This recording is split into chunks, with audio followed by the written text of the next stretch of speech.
بسم اللہ الرحمن الرحیم۔ السلام علیکم۔ میرا نام علی عمران شاہین ہے اور میں نہا اسٹوڈیو سے آپ کی خدمت میں ایک نیا اور منفرد پروگرام لے کے حاضر ہوں۔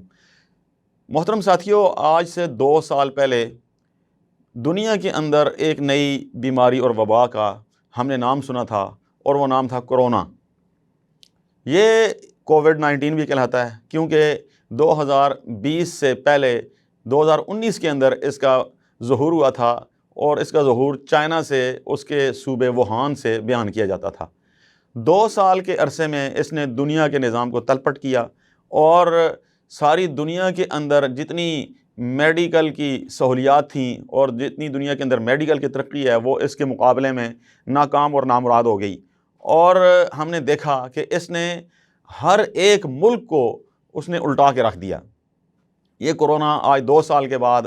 دنیا کے اندر سے ہمیں رخصت ہوتا ہوا نظر آ رہا ہے، لیکن ایک عجیب بات یہ ہے کہ وہ چین جہاں سے یہ شروع ہوا تھا اور 2 سال کے عرصے میں اسی چین کے اندر ہمیں کوئی اموات نظر نہیں آئیں۔ کہا یہ گیا کہ انہوں نے لاک ڈاؤن اتنا زبردست سخت لگایا ہے اور اس پر پابندیاں اتنی لگائی ہیں کہ انہوں نے کورونا کو نکلنے ہی نہیں دیا، اور اس وقت جب ساری دنیا کے اندر کورونا کی پابندیوں کو ہٹایا جا رہا ہے تو چین کے اندر دوبارہ سے یہ کورونا پھیلنا شروع ہو گیا ہے اور اس وقت 5 سے 7 کروڑ لوگ ان کے دوبارہ سے لاک ڈاؤن کے اندر چلے گئے ہیں۔ تو اس ساری بات سے ہٹ کے میں آپ کے سامنے 2-3 دلچسپ حقائق آپ کے سامنے رکھنا چاہتا ہوں کہ آپ نے یہ ضرور دیکھا ہوگا اور یہ مشاہدہ کیا ہوگا کہ کورونا نے دنیا میں سب سے زیادہ جو تباہی مچائی ہے وہ امریکہ میں مچائی ہے اور اس کے بعد انڈیا میں مچائی ہے، اور اموات کے لحاظ سے اگر دیکھا جائے بیان تو یہ کیا جاتا ہے کہ امریکہ میں 10 لاکھ تقریباً اموات اس سے ہوئی ہیں، لیکن حقیقت یہ ہے کہ انڈیا کے اندر 1 کروڑ کے قریب لوگ اس کووڈ-19 کرونا کی وجہ سے ہلاک ہوئے ہیں۔ وہاں کی حکومت اگرچہ 6 لاکھ کے لگ بھگ اموات کو تسلیم کرتی ہے، لیکن وہاں کے بڑے بڑے لوگ جن کے اندر وہاں کے مقامی جو بڑے بڑے سیاستدان ہیں اور مقامی انڈیا کے بڑے بڑے رہنما ہیں وہ بھی یہ کہتے ہیں کہ انڈیا کی گورنمنٹ حقائق کو چھپا رہی ہے اور 1 کروڑ کے لگ بھگ لوگ اس کے اندر مرے ہیں۔ دنیا میں میڈیکل کی جتنی بھی فیسلٹیز ہیں اور ترقی ہے اس میں امریکہ دنیا میں پہلے نمبر پر ہے، اس میں کوئی شک کی گنجائش نہیں ہے۔ لیکن کیا وجہ ہے کہ امریکہ کے اندر اس کووڈ-19 نے، اس کورونا نے بڑے پیمانے پر تباہی مچائی اور وہاں کا ہر تیسرا شخص اس کورونا سے متاثر ہوا، اور انڈیا جس کو دنیا کے اندر سارے جہان کے لیے فارمیسی کہا جاتا ہے کہ ساری دنیا کو دوائیاں بنا کے سپلائی کرنے والا یہ انڈیا ہے، وہ بھی اس سے بڑے پیمانے پر متاثر ہوا، اور اس کے ساتھ یورپ کے ملک وہ بھی بڑے پیمانے پر متاثر ہوئے اور وہاں پہ بھی بڑے پیمانے پر اموات ہوئیں، ہلاکتیں ہوئیں۔ لیکن آپ نے ضرور یہ مشاہدہ کیا ہوگا کہ مسلم دنیا جو ان ملکوں کے مقابلے میں اپنی ترقی کے لحاظ سے بہت پیچھے ہے، وہ اس سے سب سے کم متاثر ہوئی۔ اس کے اندر 2 چیزیں ہیں، ایک تو یہ ہے کہ ہم مسلمان ہیں اور ہمارا موت کے اوپر ایمان ہے کہ جس وقت موت نے آنا ہے وہ آ کے رہے گی، جس تکلیف نے جس وقت آنا ہے وہ آ کے رہے گی۔ یہ جو تقدیر کے اوپر ہمارا ایمان ہے یہ اللہ کی طرف سے بہت بڑی نعمت ہے۔ اور دوسرا، جو اللہ کے نبی صلی اللہ علیہ وسلم نے ہمیں ہدایات دیں، آپ نے جو ہمیں دنیا کے اندر بچاؤ کے طریقے سمجھائے، ان کے اندر ایک یہ بھی ہے کہ آپ لوگ صبح و شام کی دعائیں پڑھیں، اور صبح و شام کی اذکار کے اندر ایک ذکر بسم اللہ الذی لا یضر مع اسمہ شیء فی الارض ولا فی السماء وہو السمیع العلیم۔ آپ نے فرمایا 3 مرتبہ جو شخص صبح اور 3 مرتبہ شام کو یہ ذکر کر لیتا ہے، یہ دعا پڑھ لیتا ہے، اللہ تعالیٰ موت کے علاوہ ہر چیز سے اس کو پناہ دے دیتا ہے، وہ اللہ کی حفاظت کے اندر آ جاتا ہے۔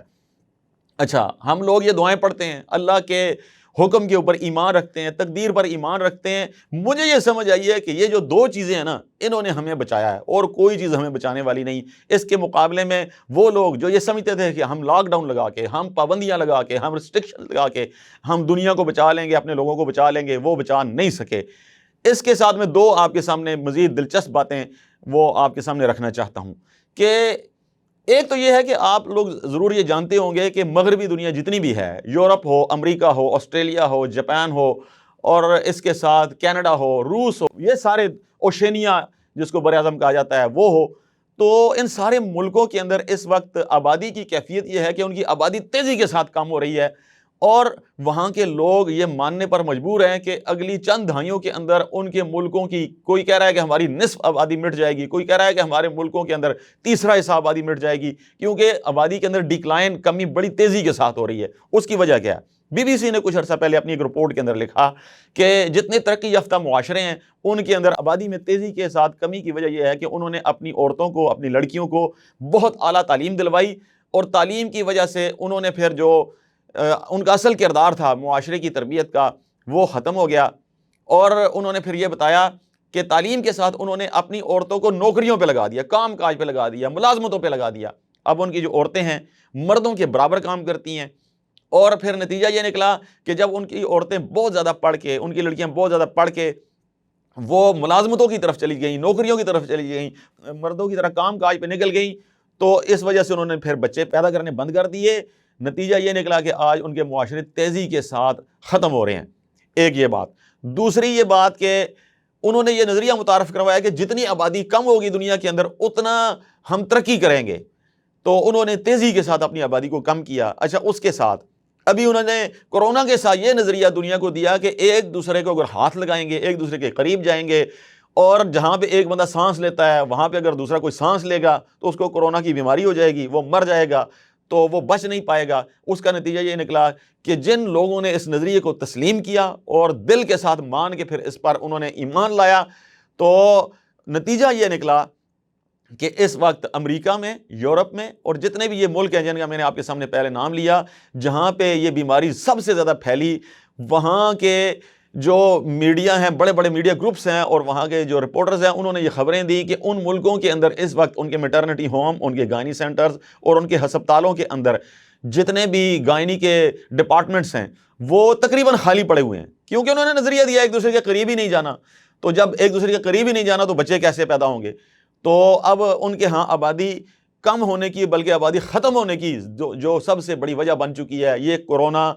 کی وبا جو ان کے گلے پڑی ہے، تو یہ بن چکی ہے۔ اس کے مقابلے میں جو مسلمان ہیں، مسلمانوں کی آبادی کے حوالے سے میں نے خود رپورٹیں پڑھی ہیں کہ دنیا میں جتنی مسلمانوں کی آبادی اس کورونا کے لاک ڈاؤن میں، اس وبا اور اس مہم جو اینٹی مہم چلانے کی کوشش کی گئی، اس دوران جتنی مسلمانوں کی آبادی بڑھی، اور خاص طور پر پاکستان کے بارے میں یہ بتایا گیا کہ پاکستان میں جو لاک ڈاؤن لگایا گیا تھا 3 مہینے کا، اس 3 مہینے کے لاک ڈاؤن میں 50 لاکھ نئے بچے پیدا ہوئے۔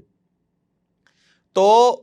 مسلمانوں نے تو کیونکہ اس پر ایمان نہیں لایا، جیسا بھی تھا کہ ہم ایک دوسرے کو ہاتھ لگائیں گے تو مر جائیں گے، ایک دوسرے کے قریب جائیں گے تو ہمیں بیماری چڑھ جائے گی، ہم ایک دوسرے کے قریب بیٹھیں گے اور سانس لیں گے تو ہمیں جناب یہ بیماری کھا جائے گی اور ختم ہو جائیں گے۔ یہ ایک اللہ کی طرف سے دیکھیں کتنی بڑی نشانی ہے۔ اور اس کے ساتھ اگلی بات آپ سنیں، حیران ہوں گے کہ دنیا کے اندر جو اگلی میڈیا رپورٹس آئی ہیں ان میں یہ بتایا گیا کہ اس وبا کے دوران تقریباً 59 لاکھ بچے جو ہیں نا وہ یتیم ہوئے ہیں، اور وہ 99% جو بچے یتیم ہوئے ہیں وہ ان ملکوں کے اندر، امریکہ میں، یورپ میں اور انڈیا کے اندر ہوئے ہیں، اور 19 لاکھ بچے صرف انڈیا کے اندر یتیم ہوئے ہیں۔ یہ دنیا کی بڑی بڑی ایجنسیوں کی رپورٹیں ہیں۔ آپ ذرا دیکھیے کہ یہ وہ تمام ملک ہیں، یہ وہ تمام سوسائٹیز ہیں، یہ وہ تمام معاشرے ہیں جنہوں نے دنیا میں مسلمانوں کا قتل عام کیا، یا مسلمانوں کے قتل عام کے اندر قتل کرنے والوں کی معاونت کی یا مدد کی، مسلمانوں کے بچوں کو یتیم کیا اور مسلمانوں کا بڑے پیمانے پر خون بہایا۔ یہ جو کورونا کی وبا تھی ساری کی ساری ان کے اوپر الٹ گئی، اور جو مسلمانوں کے بچے یتیم کرنے والے تھے ان کے بچے اتنے بڑے پیمانے پر یتیم ہوئے کہ جنگوں کے اندر بھی وہ ہمیں منظر نظر نہیں آتا۔ تو آج میں جو بل گیٹس صاحب ہیں، مائکروسافٹ کے مالک، ان کا ایک بیان پڑھ رہا تھا۔ وہ کہنے لگے جناب دنیا کو اگلی اگر وبا سے بچنا ہے تو انہیں میرے ساتھ تعاون کرنا ہوگا۔ اگلی وبا کیا ہوگی اللہ جانتا ہے، لیکن محترم بھائیو، یہ جو کورونا کی وبا تھی، ہم نے انکار نہیں کیا کہ یہ کوئی بیماری نہیں تھی، ہم نے یہ انکار نہیں کیا کہ یہ لوگوں کو لگی نہیں ہے، لیکن ہم مسلمان جن کو اللہ تعالیٰ نے یہ اسلام کی نعمت دی، تقدیر کے اوپر ایمان کی نعمت دی، دعاؤں کی اللہ تعالیٰ نے ہمیں حفاظتی شیلڈ عطا کی، اس کے ساتھ آپ کی بچت رہی، اسی کے ساتھ جڑیے۔ اور جو آپ کو ختم کرنے کے لیے دنیا کے اندر لوگ لگے ہوئے تھے اور آپ کو مٹانے کی کوششیں کر رہے تھے، محترم ساتھیوں، آپ نے دیکھ لیا کہ اس کا انجام کیا ہوا۔ ہمیں اس اسلام کے اوپر خوش ہونا چاہیے، اس اسلام کی نعمت کے اوپر اللہ کا شکر ادا کرنا چاہیے کہ اس نے ہمیں یہ نعمت عطا کی۔ اس کے ساتھ ہماری دنیا کے اندر اگر اتنی بڑی حفاظت ہوئی اور ہمارے دشمنوں کا اللہ تعالیٰ نے دنیا کے اندر سے ستیہ ناش کیا اور سارا نقصان ان کو پڑا۔ آپ ذرا دیکھیے کہ امریکہ کے اندر میڈیکل کی جتنی فیسلٹیز ہیں، ان کی ایک ریاست کے ایک ہسپتال کا جو میڈیکل کا بجٹ ہے وہ شاید ہمارے پورے پاکستان کا پورے سال کا بجٹ نہیں ہوگا، لیکن وہ اس کو نہیں روک سکے۔ اس کا مطلب ہے روکنے والی اور بچانے والی اللہ کی ذات تھی، ہمیں اسی کے ساتھ جڑ جانا چاہیے۔ اور اگر ہمیں یہ لگ بھی جائے، مر بھی جائیں، تو ہمارے لیے تو اللہ کے نبی صلی اللہ علیہ وسلم کی بشارتیں ہیں کہ جو کسی وبا کی وجہ سے مر جائے گا تو اس کو شہادت کی موت ملے گی۔ بہت بہت شکریہ۔